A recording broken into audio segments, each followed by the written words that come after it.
Black man denied promotion 12 times. Starts his own company. Buys the whole building. From the moment Elijah Grant walked through the glass doors of Barclay and Finch Financial, a firm nestled high in one of downtown Atlanta's sleekest buildings, he carried with him not only a resume lined with experience and accolades, but also the quiet weight of something far heavier. The belief that he would have to be 10 times better just to be seen as equal. He was 35 when he joined the firm, already seasoned from a decade at two different firms where he had not only exceeded targets but led teams through volatile markets with a calm, strategic brilliance. People called him steady, trustworthy, a rock. And yet, at every review, every round of internal promotions, every time there was a whisper of leadership positions opening up, his name was left off the list. At first, Elijah tried to reason with it. Maybe it's just timing, he had told his wife, Camille, one night as they sat at their modest kitchen table. She worked nights as a nurse, and often they only had these 20 minutes between shifts.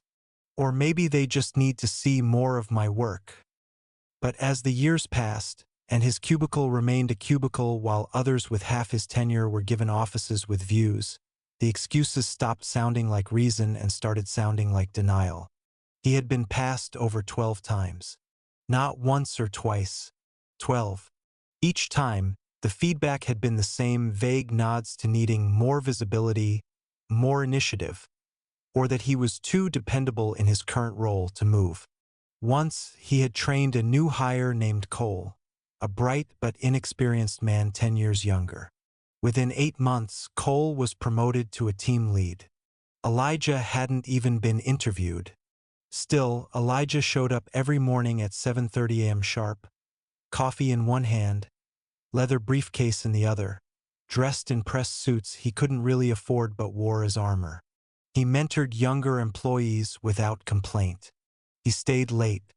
He volunteered for thankless projects, all in the belief that hard work would speak louder than politics. But politics always shouted louder. On the 12th rejection, something inside him quietly cracked. It didn't explode. It didn't rage. It just cracked. A silent, definitive split between what he had been told would work and what he now understood was the truth. That night, sitting on the porch in the cooling Georgia evening, Elijah turned to Camille and said, "I think it's time." She didn't ask for what. She didn't need to. Camille had known Elijah's dreams for years. The ones he tucked away for someday. The ones scribbled in journals and saved on his laptop under folders labeled things like Vision 2021 and If Ever. She just sipped her tea and looked at him with tired, kind eyes. "You're not walking away, you know," she said. "You're walking toward something." He nodded. "Time they saw what you could build," she added, her voice calm but full of conviction. "Even if you gotta build it without them." And that was the first night Elijah began planning. He stayed up past midnight, dusting off business plans he had written years before but never dared to pitch. He calculated costs. He researched office spaces. He looked at startup loans, investor networks, and local accelerator programs. He sent quiet messages to 2 former colleagues he trusted, one an operations expert, the other a marketing savant, and asked if they'd meet him for coffee. By the end of the week, he had a name: Grant Capital Solutions. It wasn't flashy. It wasn't trendy. But it was his. The first seed of a dream he'd watered with patience. And now, finally, with the boldness to act. The hardest part of leaving wasn't the job. Elijah had already buried whatever affection he had for Barclay and Finch beneath years of overlooked effort and empty promises. The hardest part was unlearning the caution he'd carried like a second skin, the self-policing silence, the inner voice that told him to shrink just a little, to wait his turn, to be agreeable instead of bold. He gave his 2-week notice in a quiet meeting with HR, where the woman across the table, young, efficient, and detached, blinked at him in mild surprise. "No counteroffer?" she asked. as if confused why someone like Elijah wouldn't beg for crumbs. He smiled gently. I'm building something of my own. There was a pause. Her eyes flickered to his resume. Well, we wish you the best of luck. The next 2 weeks flew by like a dream unraveling. His coworkers were mostly cordial. A few were cold, and 2 or 3 pulled him aside to whisper things like, "You're brave, man. I've thought about leaving too." But bravery wasn't what he felt. What he felt was clarity, the kind that sharpens you when you've finally said no to a life of quiet disappointment. On his last day, no senior leadership came to say goodbye. No farewell lunch. No parting gift. Just a generic card passed around the floor that read, "Best of luck on your next adventure." As if he were going backpacking instead of launching a financial firm from the ground up. But Elijah didn't need applause. What he needed was progress. The following Monday, he woke up at the same time as always, 6:15 a.m. But instead of dressing in a corporate uniform, he threw on jeans and a navy blue shirt, walked into the spare bedroom he had converted into a makeshift office, and opened a fresh notebook. On the first page, in capital letters, he wrote, Day 1. He began with structure. He spent 2 full weeks laying foundations: LLC registration, bank accounts, licensing, branding. He hired a freelance designer to create a sleek but timeless logo, simple letters over a rising line graph, a nod to upward movement and long-term vision. He called in favors from former coworkers and professors from his MBA program. He created a small website, modest but professional, and worked late into the night drafting pitch decks and service outlines for what Grant Capital Solutions would offer: real, community-driven financial guidance for startups and small businesses, especially Black-owned and underserved ventures that big firms treated like background noise. But the world doesn't stop moving while you build. The first 3 months were quiet, too quiet. The phone didn't ring. Emails trickled in. He did free consultations, volunteered at business expos, and even set up a tiny booth at a community college job fair, handing out glossy one-pagers next to career counselors and staffing agencies. One afternoon, as he packed up his folding table under a flickering gymnasium light, Camille arrived with a bag of sandwiches and a tired smile. "How's it looking today?" she asked, sitting beside him on the bleachers. "Better than last time," Elijah said, unwrapping the food. "Got one guy interested in a long-term business plan. Said he inherited a food truck from his cousin but doesn't know what to do with it." Camille chuckled. "That's how empires start, you know. Food trucks." He leaned his head against hers, grateful. That night, something shifted. Elijah stayed up until 2 a.m. cold calling businesses listed in a small black business directory he'd found online. He didn't pitch. He asked questions. He listened. He learned. One business owner, a woman named Vanessa who ran a struggling natural skincare company out of her garage, agreed to a free strategy session. 2 weeks later, she called him in tears. "Elijah, I just signed my first wholesale contract. You helped me believe I could." That was the crack in the dam. More calls followed. 1 client turned into 3, 3 into 8.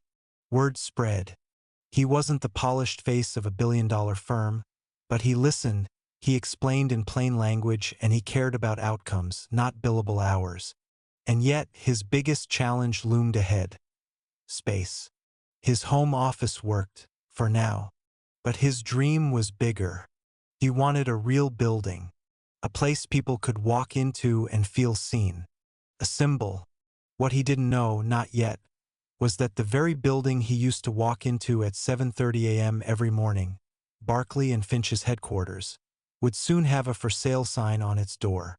And when that happened, everything would change. The first time Elijah passed by the Barclay and Finch building after his departure, he did so unconsciously, his car crawling through familiar streets like an old rhythm he couldn't quite forget. The tall glass facade shimmered in the afternoon light, sterile and pristine, as if untouched by the years he'd given within its walls. For a fleeting second, he slowed at the red light, staring up at the place where his ambition had once gone to stall and rot, until Camille's voice came gently from the passenger seat. "Don't look back, Eli. That chapter's already written." He smiled, nodded, and pressed on. But a month later, he got the email that stopped him mid-sip of morning coffee. Commercial listing, downtown business district. 1827, Powell Avenue, multi-floor office space now available for full acquisition or partial lease. Elijah blinked. He clicked the link. There it was. The building. That building. Barkley and Finch was leaving the city. He stared at the screen, a quiet storm rising inside him. He could almost hear the echo of his footsteps in the marble lobby, feel the scratch of polyester chairs in the corner meeting rooms where he'd once dared to dream out loud and been met with silence. Camille walked into the room just as he whispered, "They're selling it." She leaned over his shoulder, reading. "That's the building, isn't it?" "Yeah. You should buy it." Elijah laughed softly. "Come on, Cam. They want millions. That's not where we're at yet." "But maybe it could be," she said, her voice calm and piercing in the way only Camille could deliver. "You said you wanted a space. What better way to tell the world who you are than to claim the place where you weren't allowed to grow?" The idea was wild. It was also perfect. Over the next 2 months, Elijah transformed into a man on a mission. He didn't rush blindly, he planned. He spoke to his mentor from grad school, an old professor who once ran a hedge fund. He met with Black investment groups, pitched his vision to a small circle of quiet believers who were tired of just talking about change and were ready to finance it. He even won a competitive city grant aimed at revitalizing minority-owned small businesses in historic districts. Every meeting, every sleepless night, every dollar earned through grant capital was building toward something that felt impossible until it didn't. And then came the day when Elijah walked into the building again. But this time not as an employee, not as a visitor, as a buyer. The real estate agent, an older white man with a good suit and a skeptical eye, met him in the lobby. "You sure you've got the numbers to back this up?" he asked without a smile. Elijah smiled for both of them. "You'll find everything in my proposal. The numbers speak." They walked the building together, floor by floor. Every office still held traces of Barkley and Finch. Empty desks, a coffee stain on the break room counter, a conference room whiteboard with half-erased strategy notes. He paused at a certain corner office, the one that had once belonged to Marcus Harwell, the man who'd promised him next time on 12 separate occasions. Now that room was hollow, lifeless, forgotten. Elijah stepped inside, took a long breath, and said softly, almost reverently, "I'll put the new community finance initiative right here." The real estate agent raised an eyebrow. "Excuse me?" Elijah turned. "This room. It's where we'll help small business owners who got overlooked. It deserves to be used for something real." The man said nothing, only scribbled a note on his clipboard. That night, back at home, Camille found him staring at a blank page in his notebook. "What now?" she asked, wrapping her arms around his shoulders. He exhaled deeply. "I'm scared. I mean, I should be. What if I fail? What if they laugh when they hear who bought it?" She pulled up a chair and looked him straight in the eyes. "They already laughed, Elijah. They laughed when you stayed too long, when you asked for promotions, when you left. But none of that stopped you." He looked down, his voice low. "What if I'm not big enough for this building?" Her words came slow, deliberate, and unforgettable. "Then grow so big that the building feels small." The first Monday morning after the keys were handed over, Elijah stood outside the glass doors of 1827 Powell Avenue, holding a small leather-bound notebook and a thermos of black coffee. His breath caught in his throat, not because of nerves, but from the sheer weight of the moment. This wasn't a job anymore. This wasn't survival. This was legacy.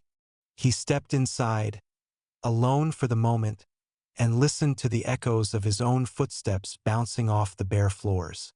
The emptiness of the space didn't unsettle him. Instead, it felt like a canvas waiting for a masterstroke. He took a deep breath and whispered to himself, "Let's build something they'll never forget." Within weeks, renovation crews moved in, painting over the sterile gray walls with rich tones of dark oak and warm ivory. Camille oversaw the design, transforming what once looked like a corporate mausoleum into a dynamic ecosystem of creativity and inclusion. The corner office, Marcus Harwell's old stronghold, became the Community Finance Lab, a free mentorship and resource hub for young Black entrepreneurs. Desks were filled not with entitled executives, but with hungry visionaries, coders, dreamers, and bold thinkers. Many of them fresh out of school, others displaced by layoffs or overlooked for years like Elijah once was.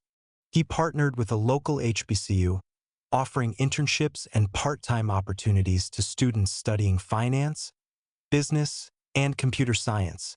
Each floor had a name, not a number: resilience, innovation, roots, and the top floor, flight. And then there was the launch day. Hundreds gathered in front of the newly renamed Grant Center for Black Enterprise, a brilliant silver plaque mounted at the front entrance. Journalists snapped photos, local TV stations ran morning segments, and former colleagues from Barclay and Finch drove by slowly, trying not to look but unable to resist.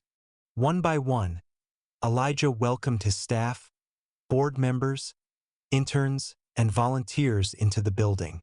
And when it was finally time for him to speak to the press, he stood on the front steps, hands tucked in his pockets, his voice steady but full of fire. "I wasn't supposed to be here," he began, looking out into the sea of black and brown faces watching him. "For years, I was told to wait my turn, to keep my head down, to be patient. I was told I wasn't ready. But I realized something. They weren't ready for me." Applause, whistles, shouts of "say that." He continued, "This building once held my dreams hostage. Now it holds our future, and the doors are open wide." The cameras clicked. The moment went viral within 48 hours. 2 weeks later, a familiar face walked through the lobby. Marcus Harwell, still in a crisp suit, still holding that same smirk that once delivered the words, "Not this quarter, Elijah. We'll revisit it later." He looked around the vibrant lobby, now bustling with interns in sneakers and business owners with laptops, then back at Elijah with a complicated smile. "Quite the transformation." Elijah gave him a nod. "We're just getting started." Marcus glanced at the plaque on the wall, Grant Center for Black Enterprise. He looked back, raising an eyebrow. "You named it after yourself?" Elijah's smile was calm, measured. "No, I named it after my father." There was a pause, a beat of silence thick with old memories and broken ceilings. Marcus extended a hand. "I always knew you had something in you." Elijah didn't flinch. He shook the hand, firmly. "I always knew you didn't." And with that, he walked away, not out of arrogance, but out of clarity. That moment wasn't revenge. It was release. From that day forward, the Grant Center became a symbol not only of Black excellence, but of generational correction. It stood not just as an office, but as a monument to resilience, to the idea that when the system keeps the doors closed, sometimes you buy the whole building and open them all. As Camille said during one of their quiet evenings on the rooftop, watching the city skyline, "You didn't just build a company, Eli, you built a lighthouse." He looked at her, eyes misty. "And it's only beginning to shine." The Grant Center was no longer a story about Elijah Grant. It had become a movement.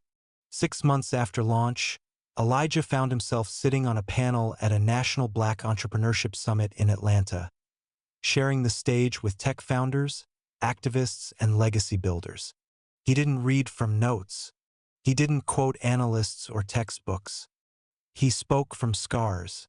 He spoke from the ashes of rejection and the fire that rose from them. "Success," he said, leaning forward in his chair, his voice slow and deliberate, "isn't a title someone gives you. It's the work you do when no one's watching. It's what you build after every door has slammed shut." The audience was silent, not because they didn't understand, but because they did. After the summit, he walked alone through a museum exhibit titled Architects of Change. Among portraits of revolutionaries and pioneers, Elijah spotted something unexpected: a framed image of the Grant Center with a small brass plaque underneath it, "From the denied to the defining." Elijah Grant, founder of E.G. Capital. His eyes welled up, but his phone buzzed. A message from Camille. "City Council just voted. Our startup fund for local youth was approved. We launch in September." A second message, this one from someone he didn't know. "Hi, Mr. Grant, I was denied at 3 firms. I saw your story. I kept going. I just landed my first client." And another, "Your building changed my life." And another. By the time he reached the exit, he'd received 12 messages. One for each promotion denied. One rainy afternoon, Elijah took the elevator to the rooftop of the Grant Center. The city shimmered below, blurred by clouds and drizzle. He wasn't there for a meeting. No speech, no crowd. Just him. He opened the notebook he once carried on the train, the one filled with ideas, fragments, goals scribbled on wrinkled pages during subway rides, lunch breaks, and sleepless nights. The last page was still blank. Until now. He wrote, "If they won't give you a seat at the table, build your own.